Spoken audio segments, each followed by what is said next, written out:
Real quick, Trump needs 501 delegates.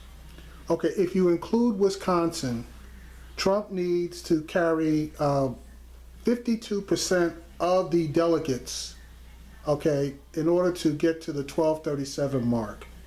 If he loses Wisconsin, then his numbers go up to approximately 60%. So the gentleman that basically said that he would need like 100% of the delegates, he's full of shit, and you knew that right off the bat.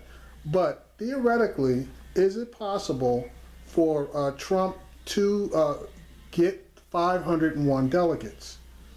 Well, I'm not really sure. Okay, so I'm sorry. If you look at the races that are coming up, you got about 18 states that are still out there. Those states are North Dakota, which is a caucus with 28 delegates, Wisconsin, which has 42 delegates. The rest of these are all primaries. New York, 95 delegates, Connecticut, 28, Delaware, 16, Maryland, 38, Pennsylvania, 71, that's a big one, Rhode Island, 19, Indiana, 57, Nebraska, 36, West Virginia, 34, Oregon, 28, Washington, 44. The big prize is California at 172, Montana, 27, New Jersey, 51, New Mexico, 24, and South Dakota, 29. Now, in order to get to, let's just say Trump gets like, what some of the pundits are saying, 6 delegates in Wisconsin, which I don't believe he's going to get 6. He's probably going to get more than 6. So, but let's say it's just 6. That puts him at 742. So he would need 496 in order to get there. Now, New York is 95. He's probably going to get the lion's share of the delegates out of New York. So let's just say he gets, for argument's sake, he gets 70. Connecticut's 28. You never know. Let's say he gets half of Connecticut. Let's say Delaware.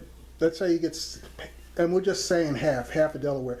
And let's just go back. The states that he really needs to make a lot of hay with, obviously, is New York, California, Pennsylvania. Okay, between the two of those, that would be 300 and like about 46 delegates. Okay, and then he's got to knock off some of these smaller states. Now let's say 346 and 51 is 397. That includes New Jersey, which New Jersey normally is going to pretty much GOP side going to go along with New York. He really doesn't need all that many if he can get the majority of the votes. And I think in New York he's going to get over 50%. I think in New Jersey he's probably going to get over 50%. Now Pennsylvania and California, you just don't know. Now those two states, Pennsylvania and particularly California, once you get outside of San Francisco and get outside of Los Angeles, you're heavy red. But San Francisco and Los Angeles and even San Diego, those three areas, they basically dominate the California market when it comes to the overall vote.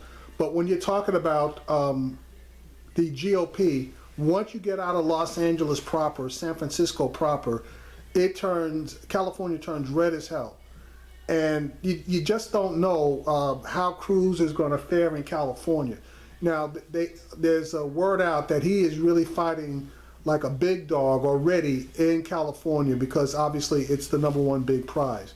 But if Trump can, some kind of way get somewhere in the vicinity of 50% of those delegates, he's going to be in excellent shape. So they might be right. He just might be able to get to that 501 mark, even with a poor showing in Wisconsin.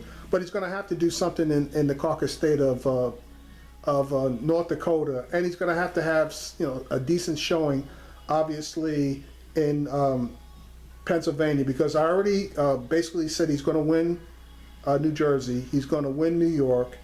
I believe that he's going to probably be able to win Pennsylvania. Indiana is, is touchy. I think Indiana basically is going to be more aligned to Cruz than it is going to be aligned to Trump. And then you got the situation with Oregon and Washington, and I'm not really sure how those guys lean. So he could get there, but it's going to be tight. It's going to be tight.